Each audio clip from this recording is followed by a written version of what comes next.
Selamat malam Mbak Audrey, selamat malam pada seluruh smart listener dimanapun Anda berada. Kabar baik, Mas? Oke, kabar baik tentunya ya, meskipun tema kita pada malam hari ini nggak terlalu baik sebenarnya kalau dari sudut pandang investor kita berbicara mengenai risiko.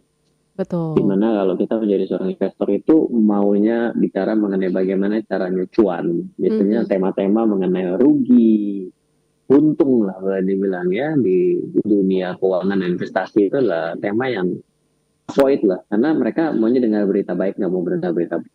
Tapi sesuatu berita buruk itu ya ada pada akhirnya akan terjadi juga. Kita mau mau kita cari oke, tapi bagaimanapun juga kita memang menghindari, tapi pada itu bisa saja terjadi pada aja. Yes, jadi hari ini kita akan belajar dari, berita buruk yang beredar semalisanis akhir-akhir ini, di mana Ya, salah satu perusahaan ya, TBK yang dinyatakan pilot dan juga, mungkin berdampak juga terhadap tenaga kerja dan pemerintah juga sedang memikirkan bagaimana, jalan keluarnya. Bahkan, sedetail itu pemerintah mempersiapkan jalan keluar untuk para, karyawan ataupun juga buruh yang terkait. Nah, sebelum kita ke, perbincangan terkait dengan pilot-pilot nih Mas Ryan ya, kita bahas dulu terkait dengan kondisi market 1 minggu belakangan ini seperti apa kondisinya? Silakan Mas Ryan. oke, kita sekali-sekali gesernya nggak mulai dari bursa efek lagi kali ya. Oke. Kita mencoba ngambil angle dari tempat lain, yaitu sepertinya para pelaku kripto, Bitcoin dan teman-temannya ini lagi berpesta pora ya. Kenapa? Mhm. Karena menembus level resisten terakhir yang terdekat yaitu pada tanggal 21 Oktober lalu, yaitu di level 69.000 per malam hari ini. Kita ngobrol ini di level 71.358. Artinya dengan pelemahan kurs nilai tukar kita ditambah naiknya harga Bitcoin per satu BTC, ya maka ini menambah keuntungan dari para pelaku di sektor kripto, aset kripto ini. Ya, jadi ini adalah level tertinggi yang dapat saya lihat tuh dari bulan 7 2024 ya. Jadi ini sudah dinantikan lah oleh para pelaku crypto holder boleh dibilang seperti itu. Lalu kita akan bergeser kalau kita melihat di Bursa Efek Indonesia pada hari ini kita terkoreksi 0,37% dan sepanjang 1 minggu kita turun terus ya. Jadi dari level tahun di awal minggu kemarin di 7.700-an, 7.788, sekarang sudah di level 7.600 kecil ya. Artinya sudah nempel di 7.600, tepatnya adalah 7.606,600 seperti Mhm. itu. Jadi seminggu kita turun terus dan lalu kalau kita bergeser ke currency, maka kita melihat bahwa ada tren currency itu terus mengalami pelemahan terhadap US dollar, di Mhm. mana pada hari ini level kurs tengah berada di level 15.759 dan itu adalah level tertinggi sepanjang 1 minggu. Bagaimana dengan level 1 bulan? Level 1 bulannya pun kita berada dalam tren pelemahan di level tertingginya. Bagaimana dengan tren 3 bulan? Masih rada jauh kalau tiga Oke. bulan, ya seperti itu. Oke, itu dia ups and down-nya market untuk 1 minggu belakangan dan juga, mungkin seminggu ini kita juga dihebohkan ya dengan, resminya sebuah perusahaan tekstil ya Mas Ryan ya, yang dinyatakan pilot dan, dampaknya juga cukup besar terhadap, tenaga kerja yang mungkin sebelumnya bekerja di perusahaan tersebut, tapi kita mau bahas dari sisi investornya. Mungkin boleh jelasin dulu kondisinya kali ya Mas ya? Silakan Mas Ryan. Ya, ini adalah salah satu skenario resiko yang paling buruk ketika kita berinvestasi. Dan iya, itu saja. Kita mau Mhm. bilang walaupun buruk, tapi itu saja. Yaitu kalau kita berinvestasi saham, di mana kita berinvestasi saham pada saham seperti perusahaan Seritek. Mhm. Dan nanti kita cerita bahwa Seritek ini bagaimana ya kisah kasihnya. Ini menjadi jauh lebih menarik untuk kita bicarakan, bukan vonis akhirnya bicara mengenai kebangkrutan itu sendiri. Mhm. Ya dengan perusahaan bangkrut maka ya kita sebagai pemegang saham itu ya mungkin akan rugi sebesar nilai uang yang kita setorkan. Oke. Jadi ketika kita berinvestasi saham, mungkin nggak tahu ya saham Kritek itu pernah berapapun saya lupa, Mhm. tapi jelas pernah mahal sekali. Ini perusahaan-perusahaan yang memang juga sempat 362 di 2020 2019, artinya di harga saat ini 146 itu sudah hilang 50% lah kalau bilang. Oke. Dimana hilang 50% dari kondisi yang bisa spend terakhir gitu. Mhm. Ya sudah kalau just in case ini besok adalah pilot, maka seharusnya sebenarnya logikanya itu begini ya, cara berbicara pilot. Maka berapa aset perusahaan dikurangi dengan kewajiban. Let's say asetnya 100, Mhm. dipotong kewajiban-kewajiban semua sudah dibayarkan, sisa 20, nah dibagi kepada seluruh pemegang saham. Oh, Karena oke. kan kayak tutup perusahaan. Kalau Yes. namanya bangun usaha kan berarti kumpul modal. Mhm. Berarti kan ketika kita tutup usaha berarti kan bubar modal ya. Betul. Berarti modalnya pun dibubarkan. Ya, biasanya dalam best practice yang terjadi kenapa perusahaan itu pilot adalah karena mereka tidak punya duit lagi. Mhm. Karena mereka tidak punya lebih banyak dibandingkan hutang yang mereka miliki. Yes. Akhirnya dipilotkan. Nah itu biasanya jangankan pemegang saham, yang masih ngutangin sama mereka pun kadang-kadang tidak cukup dibayarnya. Betul. Gitu. Jadi ya mungkin pemegang saham boleh dibilang apa itu Mhm. Oke, nanti kita akan berbincang lagi terkait dengan perusahaan yang ternyata sudah sekitar 58 tahun nih ya, berada di Indonesia untuk menjadi bagian industri tekstil di Indonesia. Smart listener seperti apa sebenarnya perjalanannya, karena tadi Mas Ryan katakan juga sudah sempat mahal juga gitu ya di, satu momen. Nanti kita akan bahas sedikit dan kali ini kita akan berbincang terkait dengan salah satu perusahaan yang juga dinyatakan pilot Smart listeners, yaitu salah satu industri tekstil Indonesia yang ternyata sudah 58 tahun ya berkarya dan juga, bisa dikatakan sebagai perusahaan tekstil terbesar di Asia Tenggara. Nah mungkin kita cerita dulu Mas, terkait sedikit, apa sih keunikan ataupun juga hal, apa ya, value lah dari, perusahaan terbuka yang satu ini Mas Ryan, silakan. Iya, saya sih sendiri mengenal perusahaan Kritek menjadi sebuah perusahaan yang bagi pribadi saya ya, pada waktu itu sebenarnya perusahaan yang unik ya, Mhm. punya nilai selling point yang berbeda. Karena kita sadar atau tidak dalam 10 tahun terakhir ketika kita bicara mengenai yang namanya eh, apa ya baju gitu ya, Yes, kain itu bukan sebuah bisnis yang gampang ya. betul. Jadi saya tahu bahwa bukan bisnisnya gampang, banyak teman-teman saya adalah konveksi. Karena Mmm. kan saya rumahnya itu, saya kan sekolah dan rumah itu di daerah Jakarta Pusat ya, di dekat saya Muruk juga tuh, di dekat Yes. tempatnya Mbak Audrey itu Ah. siaran. Di belakang tempat itu dulu semuanya itu tempat konveksi Mbak Audrey. Tanah Oke. sereal tuh konveksi semua. Dan teman saya itu salah satu yang besar di sana.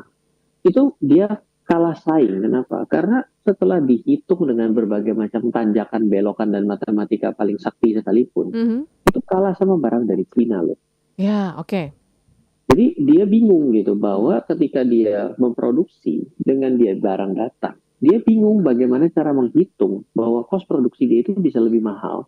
Padahal dia adalah tangan pertama. Ya, Jadi persaingannya sebegitu ngeri ketat dan ya. sengitnya. Nah, ketika kita bicara mengenai sebuah perusahaan mau kita investasikan, pertanyaannya adalah kamu ini nilai uniknya apa sih sehingga menarik untuk saya investasikan. Betul.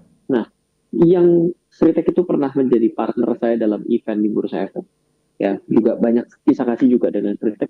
Itu dia jualan untuk baju-baju tentara. Artinya Mhm. sebenarnya dari sudut pandang awal memiliki nilai tambah yang lebih, kan pasti kan spek baju tentara itu kan pasti lebih rigid lah Iya. ya kan, lalu dari sisi nasionalisnya, lalu juga bahkan dia juga ekspor keluar, Mhm. standarnya pasti lebih tinggi dan lain sebagainya. Maka ini barrier untuk entry dan exit-nya hanya nggak seperti cuma baju anak kecil, nggak Ya. begitu gitu, tapi ternyata tidak mampu bertahan.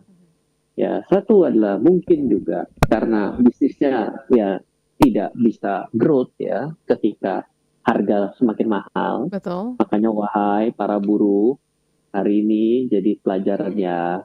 Kalau mau minta naik gaji, tolong lihat-lihat juga Mhm. meningkat. Ini kan menjadi salah satu. Tapi kan ya cerita kayak gini ya susah juga ya. Nah, Yes. terus lalu yang kedua ya, kalau kita lihat adalah mungkin matinya juga karena masalah hutang yang membesar. Mhm. Kadang-kadang menjadi seorang pebisnis ya, itu menjalankan yang namanya snowball effect. Betul nggak? Oke. Snowball effect itu adalah sesuatu hal baik dan buruk itu jadi snowball effect. Mmm. Kalau baik jadi tambah besar baiknya. Kalau jelek berarti menggulung. Nah, jelek yang menggulung itu adalah biasanya adalah kalau kita sudah bisnis, lalu kita pakai utang, sesaat kita merasa bahwa kita ditolong oleh hutang. Mhm. Bisnis kita lebih lancar, Oke. transaksi kita lebih besar. Tapi mungkin kita lupa mengenai beban bunga yang harus dibayar. Oh, ya. Di mana beban bunga itu yang paling bagus adalah saya pakai uang orang, bayar bunganya 1 bulan, tapi saya mengalami turnover berkali-kali, Mhm. bisa 10 kali. Berarti kan saya hemat dengan bayar bunga 1 kali, saya bisa pakai buat bisnis 10 kali. Betul. Kalau putarannya secepat itu. Ya kalau ternyata sekarang malah terbalik, saya mesti bayar bunganya 3 bulan, tapi saya dibayar mundur selama 1 tahun. Mhm. Dan jangan lupa juga loh bahwa pada saat ini cost-nya itu akan semakin tinggi ketika dia bayar makin mundur. Oke. Ya, jadi ketika kita melihat kesehatan sebuah perusahaan, itu adalah mampu membayar utang lebih cepat atau lebih mundur. Mhm. Kalau makin hari bayar utang makin mundur, berarti sebenarnya dia sudah kalah cash flow. Oke. Ya, tapi kalau dia bisa bayar utang maju atau selalu tepat waktu, berarti dia tidak kalah cash flow. Mhm. Nah, jadi terlihat keadaan seperti ini sebenarnya banyak yang khawatir dengan free tech ya, karena Ya. sebelumnya ada dunia tech juga. Oke. Itu kan sama tuh di daerah-daerah Jawa Tengah juga. Mhm. Itu sudah pilot duluan. Makanya pada takut dengan free tech. Sebenarnya udah ada kejadian kalau nggak salah dunia tech itu 2018. Oke. Dimana, itu mau jauh lah, free tech tidak seperti itu. Tapi ternyata ya nggak bisa karena guling ya. Menggulung itu ya karena snowballnya itu yang muncul adalah masalah hutang piutang. Jadi ya hati-hati ya ketika kita menjadi seorang pembisnis, kadang-kadang kita keren karena kita bisa pakai uang bank. Uang bank itu nggak segampang-gampang karena dipercayakan sama bank. Oke. Bagus, kredibilitasnya oke. Tapi kadang-kadang bank itu juga dalam posisi tersandra loh. Kok bisa tersandra? Iya loh, sekarang bank ini juga bingung ya, sebagai analis dari ngelihat begini. Yes. Kalau saya tidak kasih, kayaknya nggak kuat ya. Mhm. Berarti ketika saya tidak kasih dan terjadi gagal bayar, nanti satu hal dia bisa bilang gini, kamu nggak kasih pinjaman ke saya, makanya saya jadi kenapa-napa. Pusing dong. Ya, pasti. Tapi di satu sisi begitu dia dikasih, loh ini kan berarti tambah besar, emang bener nih kamu bisa Bisa payback, bayar, kamu bisa ya. balik. Jadi ini baru bunganya sudah setengah enam, apalagi sama pokoknya kan. Yes. Jadi inilah bicara mengenai use cases yang terjadi, ini adalah problem gitu. Jadi sebenarnya sebagai sebuah reminder kembali buat kita para pelaku bisnis, sejauh mana pakai duitnya orang. Mhm. Karena kan kalau bisnis 101 kan adalah bagaimana cara mencari profit yang besar. Betul.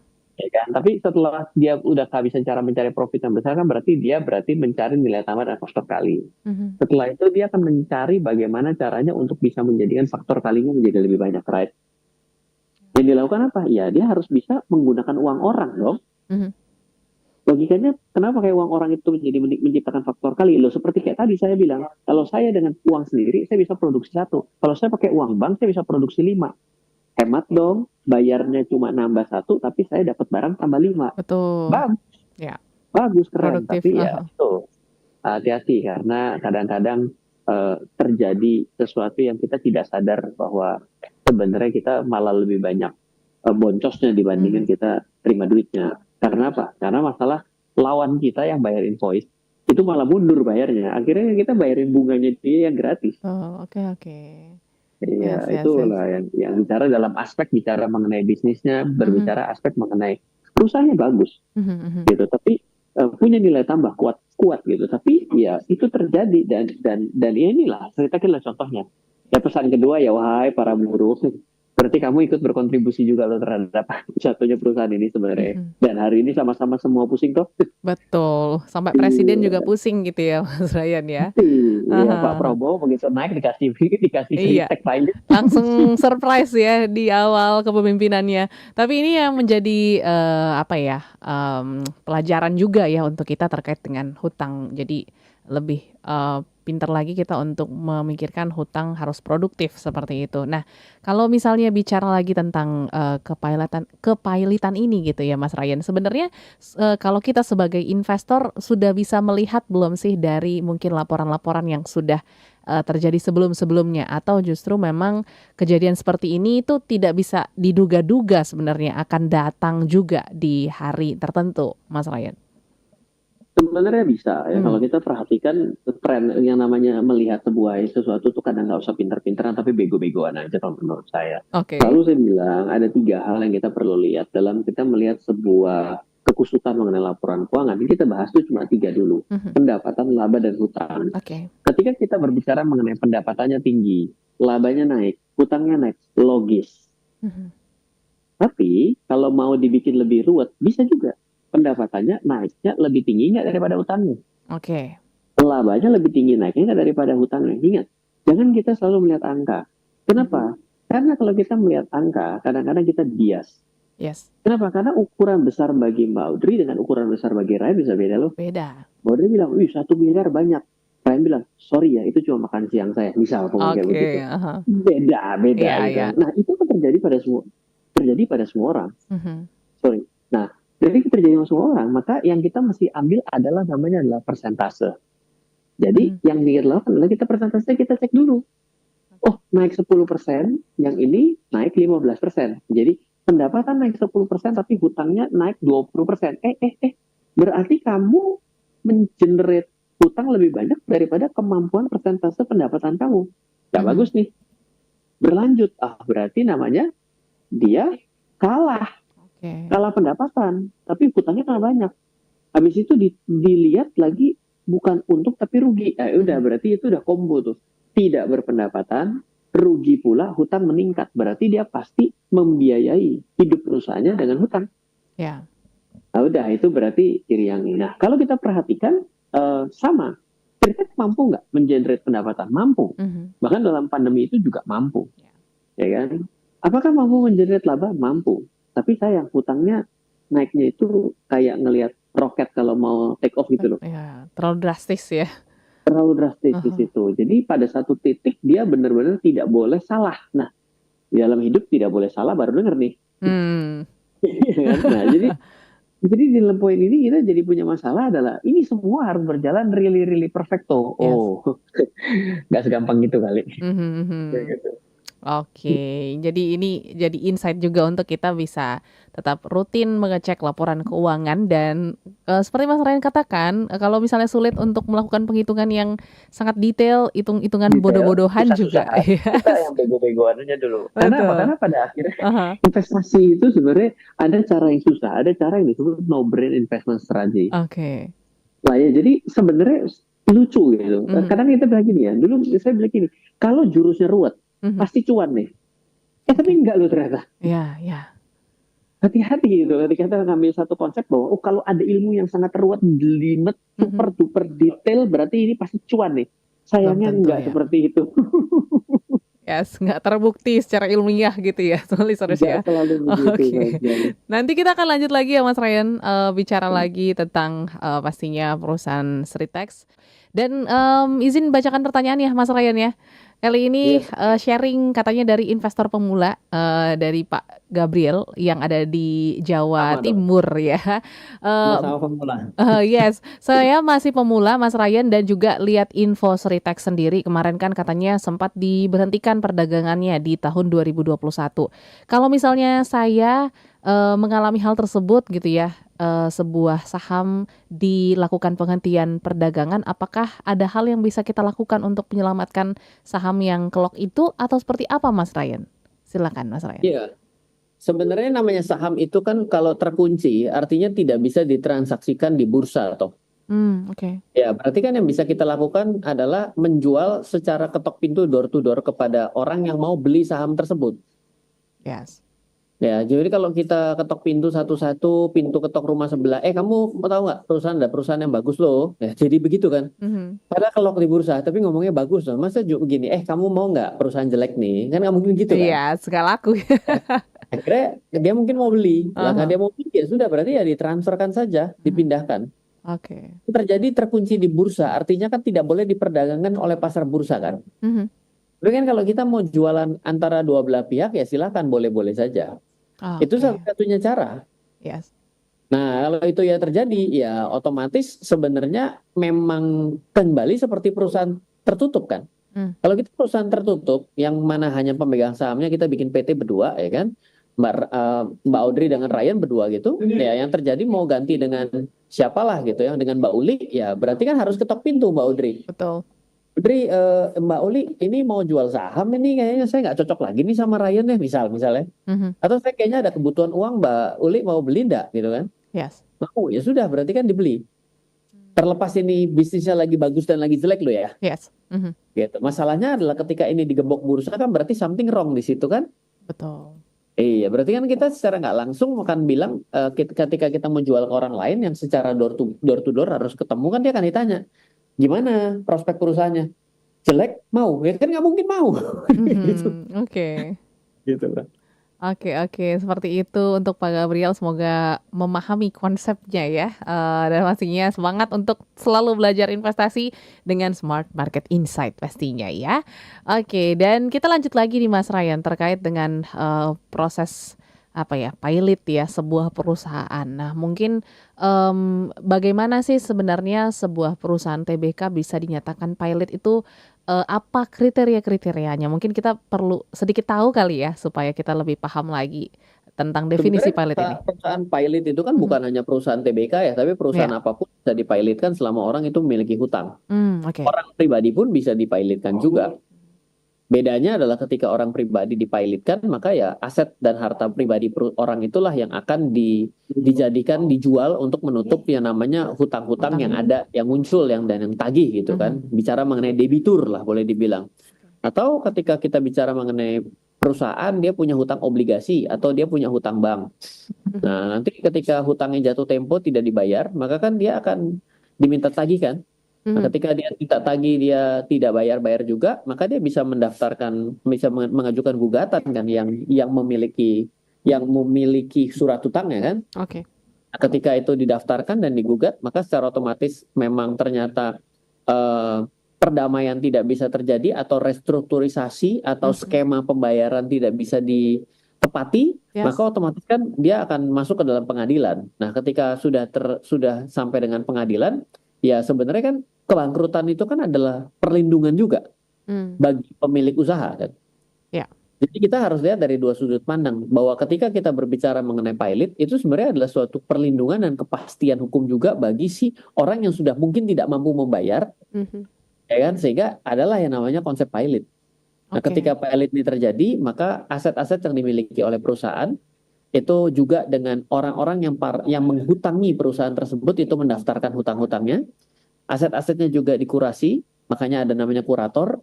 Lalu setelah itu ya dihitung berapa haknya mesti kemana, berapa mesti haknya kemana, ya selesai baru ditutup, bungkus rapi, pulang semuanya. Biasa pulangnya tidak dengan happy, biasanya. Pasti.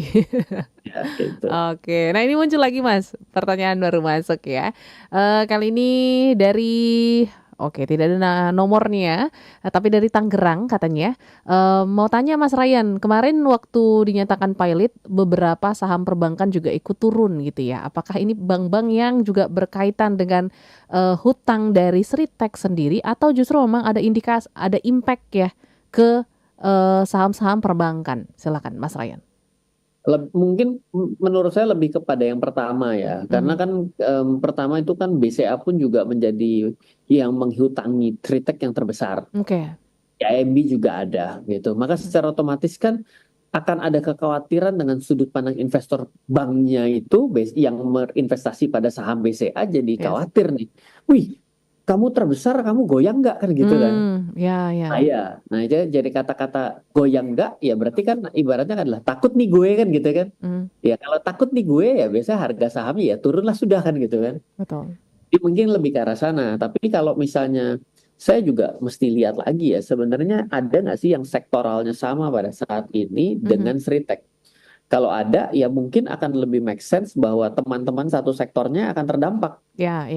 Karena kan takut, gila gede aja lewat bro. Betul. Kan gitu. Gimana kita? Lagi yang itu kan gitu kan.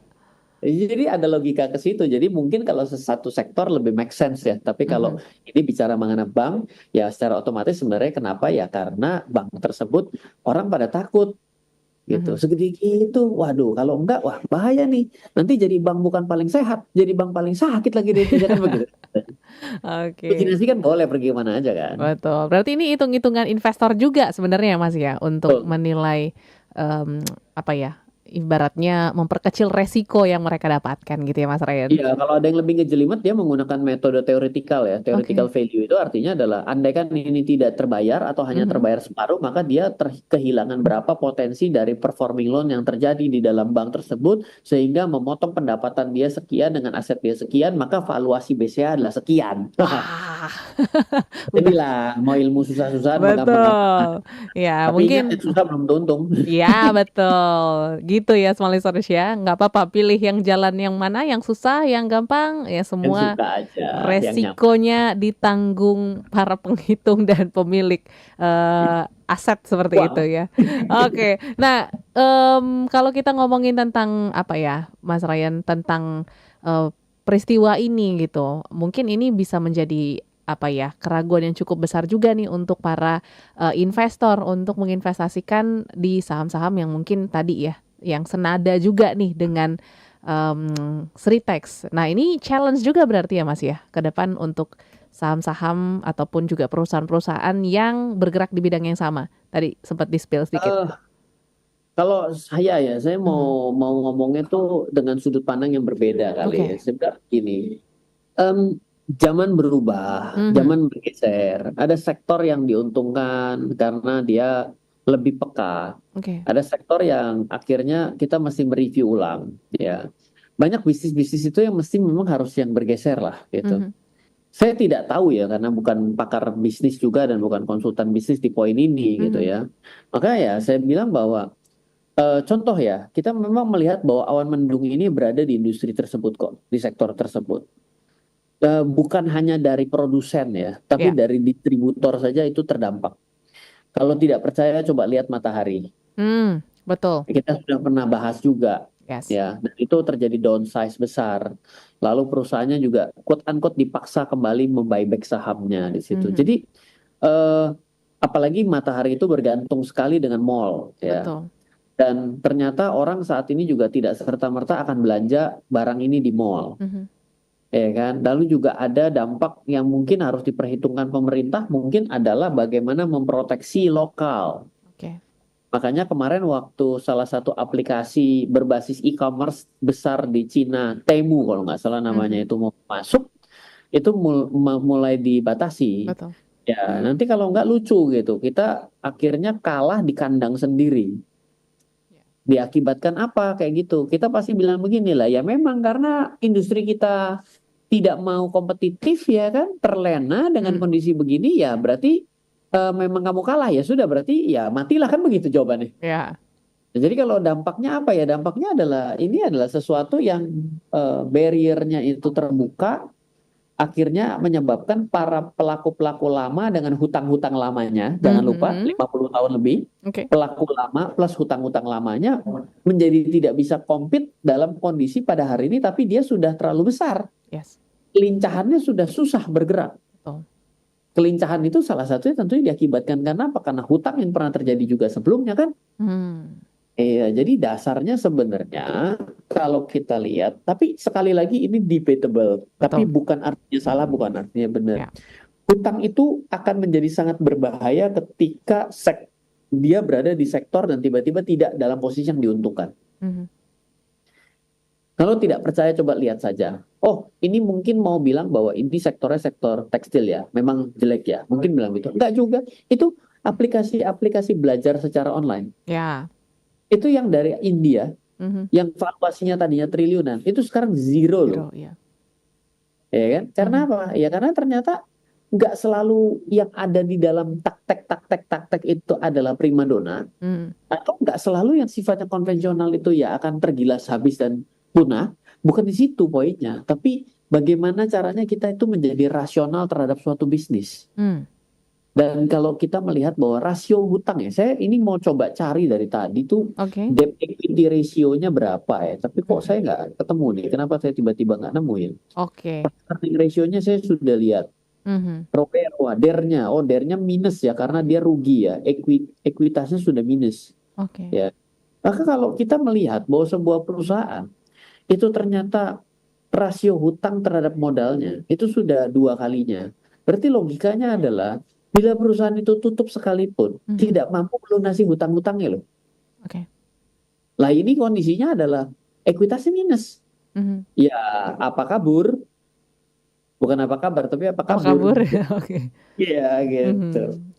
Oke oke. Nanti kita akan bahas lagi untuk, sesi terakhir ya Mas Ryan, apa yang harus Boleh. kita, petik dari kejadian seperti ini dan apa catatan untuk para investor yang mungkin, akan menginvestasikan uang-uangnya ke perusahaan-perusahaan yang ada di Indonesia. Selain satu ini Mas Ryan, ini kan isunya pemerintah juga akan terlibat ya, bahkan, Menko, Menteri BUMN juga katanya sedang digadang-gadang sedang membicarakan dengan Presiden Prabowo. Nah, apakah ada setitik cahaya nih ketika memang hal tersebut diambil alih sama pemerintah? Boleh sharing dikit Mas Ryan? Silakan Mas Ryan. Iya, iya, pemerintah bisa banyak skenario ya bisa Hmm. dilakukan ya. Misalnya men-take over ya. Misalnya ini langkah yang paling ini ya, paling jauh itu ya. Mhm. Men-take over karena Suritek ini menjadi salah satu ikonik dalam dunia tekstil misal loh ya. Ini Yes. cerita ini lagi coba berimajinasi ala sarjana seni rupa ya. Oke. Bisa jadi juga ya oke maka akan diambil sebagai perusahaan BUMN lah Mhm. Ya misal ya ya ya. kan beroperasi lagi khusus memproduksi pakaian adat umpama lah ceritanya Betul. gitu ya seagar tercipta lapangan dan tenaga kerja terserap dengan baik ya mungkin itu bisa Mhm. tapi ya hati-hati ya karena pada saat ini kan ada hutang-hutang yang harus dibayar dari perusahaan existing ini. Mmm. Ya, apakah bisa gitu kan tiba-tiba ya beda dengan perusahaan-perusahaan yang pernah kemarin kalau bukan BUMN dia udah bangkrut itu Mhm. di convert sahamnya berubah menjadi kepemilikan saham para debitur-debitur ini apakah iya mungkin bisa kayak begitu ya mungkin itu bisa atau ternyata mungkin yang cara paling instan dan paling cepat itu kan yang terdampak dari Adsritek ini mungkin karyawannya mungkin diberikan semua haknya, Mmm. lalu diberikan penempatan pekerjaan juga, Oke. mungkin begitu ya, Ya. dalam 3 bulan, atau dikasih bansos jangan-jangan begitu ya. Mhm. Ya mungkin arahnya ke situ juga bisa jadi gitu. Tapi ya kembali lagi ya, ini sudah ranahnya sudah bukan bisnis kan. Oke. Ranahnya ini adalah langkah-langkah yang memang eh agak ya bukannya bilang salah pemerintah ya, cuma memang kan kita ini kan negara besar ya. Hal-hal seperti bicara mengenai dunia tekstil yang mana kita ini sebenarnya kan salah satu ya semua juga mulai dari kita sebagai penguasanya, Mmm. tapi kita tidak bisa mempertahankan bahwa kita sebagai produsen aja bisa kalah sama barang yang datang. Betul. Ini kan sebenarnya tidak terjadi hanya pada satu tempat di negara kita kan. Mhm. Ya, tapi bisa di banyak hal gitu. Nah, ini justru menjadi highlight yang lebih penting daripada cuma bicara mengenai langkah penyelamatannya doang. Ini bukan saya artinya adalah biar aja dia tergeletak dan semua menjadi korban ya Iya iya. gitu. Tapi kan dari sebelumnya ada Dunia Tech juga. Betul. Iya, itu kan juga sudah sebelumnya juga ada satu lagi tuh perusahaan tekstil yang Mhm. besar kan. Nah, jadi kan sebenarnya udah dari kemarin juga ini, berarti kan ini Warning ya. sebenarnya Mhm. masalahnya udah bukan serta-merta karena siapa perusahaan dan pengelolanya, tapi ya memang sektor ini memang butuh diselamatkan, Yes. gitu. Mhm Tapi mhm. lucu juga ya, kita semua tetap pakai baju tuh, kalau enggak kan tekstil bermasalah, berarti harus kita semua jangan pakai baju. Loh, itu pertanyaan tuh. Betul. Iya Jadi dong, kan bajunya dari mana ya? kalau semua perusahaan tekstil pada bangkrut, tuh, maksudnya Yes. kamu jangan pakai baju. Loh, kenapa kamu masih pakai baju? Nah, itu Mmm. pertanyaan yang harus diselesaikan. Betul. Betul ya. Yes yes yes. Ini, memang kalau ngomongin tentang, industri tekstil dan juga mungkin kemarin tuh sempat, apa namanya, heboh juga ya, Mas, ya, terkait dengan pedagang-pedagang di Tanah Abang juga yang mungkin merasa nggak ada juga peningkatan penjualan terkait dengan teknologi-teknologi. Jadi ini memang sebenarnya perlu perhatian khusus untuk pemerintah bisa memperhatikan sektor, tekstil khususnya di Indonesia. Nah, mungkin kita kembali lagi, Mas, terkait dengan, pembelajaran yang bisa kita petik gitu ya. Mungkin as a bisnis dulu deh, sebagai pelaku bisnis, karena kan tadi kita ngomongin tentang utang gitu ya. Nah, mungkin boleh kasih masukan juga untuk para pelaku bisnis yang mendengarkan kita ataupun mungkin pemegang-pemegang keputusan di perusahaan gitu ya, untuk pengelolaan hutang ini baiknya seperti apa supaya tidak terjadi seperti ini, Mas? Karena kan kalau dilihat juga banknya sudah cukup banyak dan juga nominalnya ternyata nggak main-main gitu ya kalau kita berkaca dari kasus Ritex. Silakan, Mas Ryan. Wah ya, meskipun saya menjadi seorang praktisi investasi gitu ya, tapi kan saya juga punya usaha. Yes. Dalam pengalaman saya selalu melihat dengan dua kacamata. Ketika saya menjadi seorang investor, saya akan melihat bahwa perusahaan ini nilai tambahnya apa sih? Oke. Ya kan, bagaimana dia bisa lebih baik daripada tempat lain. Dan saya sudah selalu cerita bahwa ternyata ada 5 kunci kan dalam kita melihat sebuah momen dari sebuah bisnis gitu. Yaitu satu adalah momentum itu sendiri, dua adalah tim, tiga itu kita berbicara mengenai manajemen, lalu keempat itu adalah bicara mengenai market maker, lima itu adalah condition of economics.